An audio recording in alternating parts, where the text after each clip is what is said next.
Hello, good morning everyone. This is my report about Porter's model.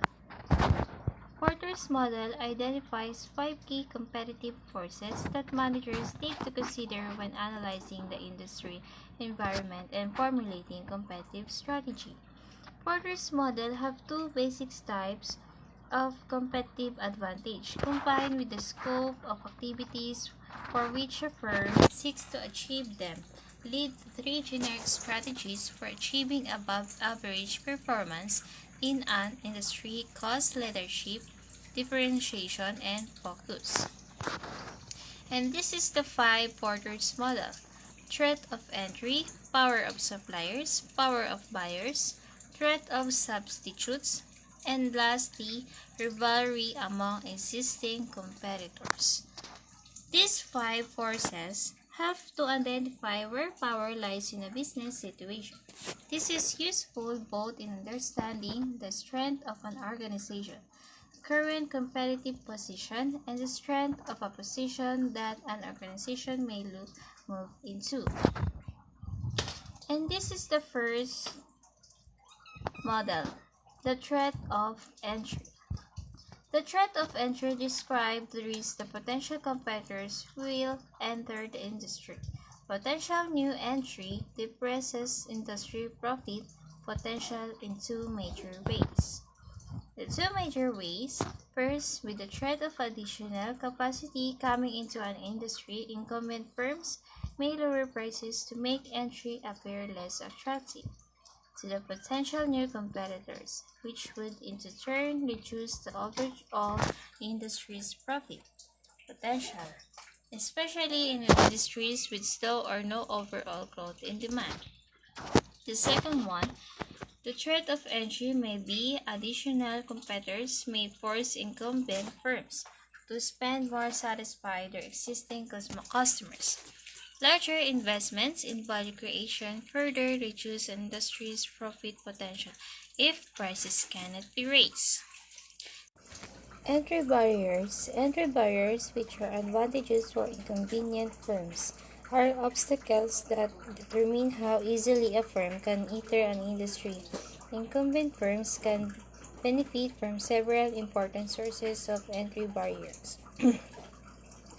First, economies of scales, network effects, customer switching costs, capital requirements, advantages independent of size, government policy, and lastly is credible threat of retaliation.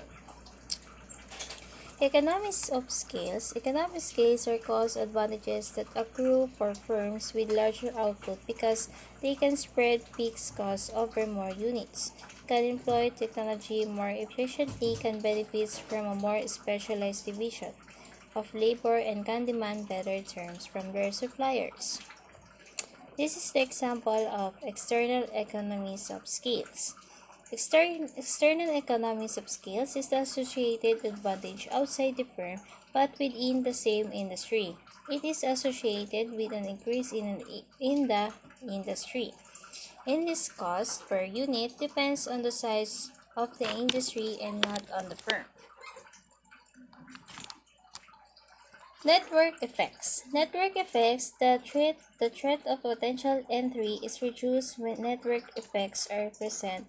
Network effects describe the positive effect that one user of a service for other users. When network effects are present, the value of the product or service increases with the number of users. This is the example of network effects. Two users, one connection. 4 users, 6 connection. As you can see, 8 users have 28 connection now.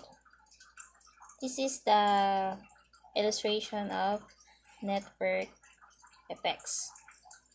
Network effects is a phenomenon where present users of a product or service benefit in some way.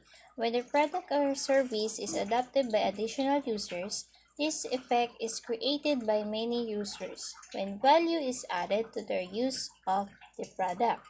The largest and best known example of a network effect is the internet, as you can see in the example.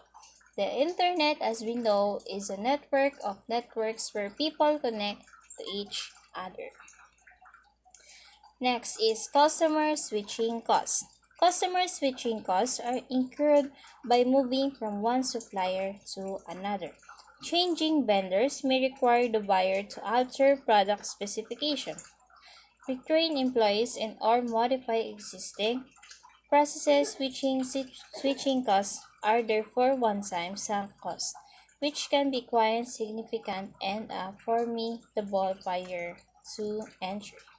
This is the example of switching costs in a nutshell.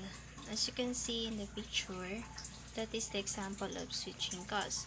Switching costs consists of the costs incurred by customers to change a product or service toward another similar product and service. In some cases, switching costs can be monetary, perhaps improving a cheaper product.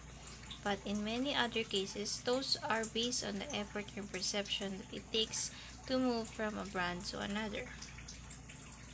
Switching costs can be low or high depend in the product from brand to another. When launching a new product on the market, it's critical to look at existing alternatives as your solution might work only if it is convenient, either in terms of money, effort, or else. For existing customers, in that, for customers to change a brand and use your product, there will be an element of friction defined as a switching cost. Next is capital requirements. This is to describe the price of the entry ticket into a new industry. Example: in the eastern United States, TV cable company Comcast has entered the business for residential and commercial telephone services and internet connectivity, emerging as direct competitor for AT&T. Comcast also acquired NBC Universal, combining delivery BD content. AT&T responded to Comcast's threat by introducing Uverse, product combining high-speed internet access with cable TV and telephone service, all provided over its superfast fiber optic network. Next is advantages independent of size. Incumbent firms often possess cost and quality advantages that are independent of size. These advantages can be based on brand loyalty, proprietary technology, preferential access to raw material and or distribution channels, favorable geographic location, and cumulative learning and experience effects. Next is incumbency advantage dependent on the size represent a medium-scale barrier to entry. According to Porter, incumbency may have advantage independent of size, such as cost or quality advantages, not available to potential rivals. Unequal access to distribution channels represents a low-scale barrier to entry. Next is government policy. Frequently, government policies restrict or prevent new entrants. Until recently, India did not allow foreign retailers such as Walmart or IKEA to own stores and compete with domestic companies in order to protect the country's millions of small vendors and wholesalers. Next is credible threat of retaliation. Potential new entrants must also anticipate all incumbent firms will react a credible threat of retaliation by incumbent firms often deters entry. Should entry still occur, however, incumbents are able to retaliate quickly through initiating a price war. For example, the strategic profit potential can in this case easily fall below the cost of capital.